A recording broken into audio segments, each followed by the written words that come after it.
শুধু হযরতুল আল্লাহ শহীদ মরহুম আল্লামা দেলওয়ার হোসেন সাঈদী রাহিমাহুল্লাহ ওনার স্মৃতি বিজড়িত আজকে এই ঐতিহাসিক প্যারেড ময়দানে তাফসীরুল কোরআনের প্রোগ্রামে সব আছে।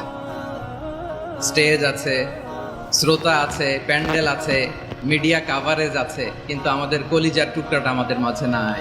তারাবির নামাজে যাবেন, 8 রাকাতের পিছনে না পড়ে 20 রাকাত নামাজই পড়বেন। 20 রাকাতই নবী করিম সাল্লাল্লাহু আলাইহি ওয়াসাল্লাম পড়েছেন, সাহাবায়ে কেরাম পড়েছেন, ওমর রাদিয়াল্লাহু তাআলা আনহু এই সুন্নতকে বাধ্যতামূলক করে দিয়েছেন।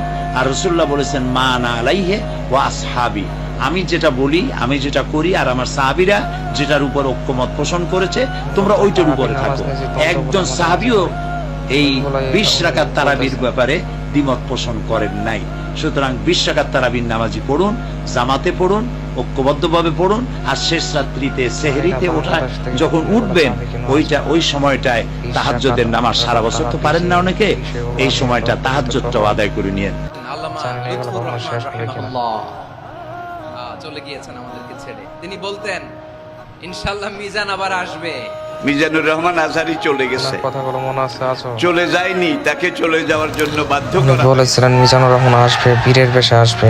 একটা মাহফিলে 10 লাখ 15 তো লাখ মিজানুর রহমান হাজার বছর বলতেছে, আমি তো আসছি ঠিকই, আপনাকে তো আর পাইলাম না এসে। ইতিহাসেও নেই, কিনা বলুন। আল্লামা আর লুৎফুর রহমান বাবর, ওনার বয়ানগুলো অসাধারণ ছিল।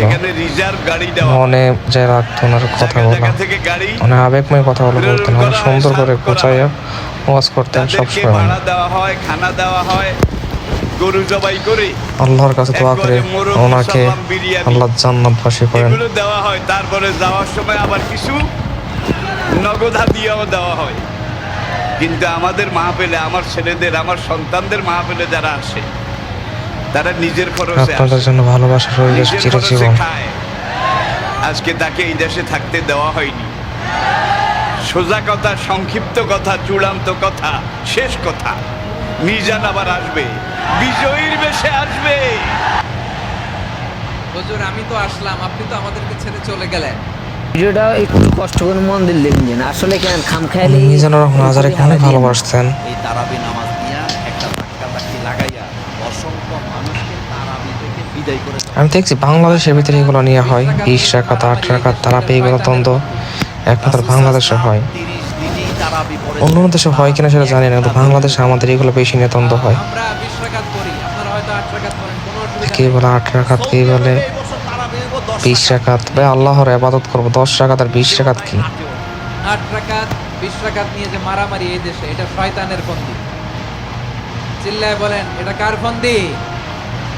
আমরা 20 রাকাত পড়ি, আপনারা হয়তো 8 রাকাত পড়েন, কোনো অসুবিধা নাই। আমরা যারা 20 রাকাত আমরা পড়তেছি, আমরা 20 রাকাতের কথাই বলি, 20 রাকাত আমরা পড়বো আজীবন। সৌদি আরবে, মক্কা মদিনায় 20 রাকাত পড়ে, কোনো অসুবিধা নাই। আমাদের মিজানুর রহমান আজহারি হুজুর বলতেছেন যে আমরা সবসময় 20 রাকাত পড়ি, আপনারাও পড়বেন। উনি এই কথাটি বলতেছেন। আপনার আমল 10 রাকাত পড়েন, সমস্যা নাই, কিন্তু 20 রাকাত ওনারা পড়েন, না উত্তমতার বিচারে বলেন তো? ওইটা বলতেছে আর কি।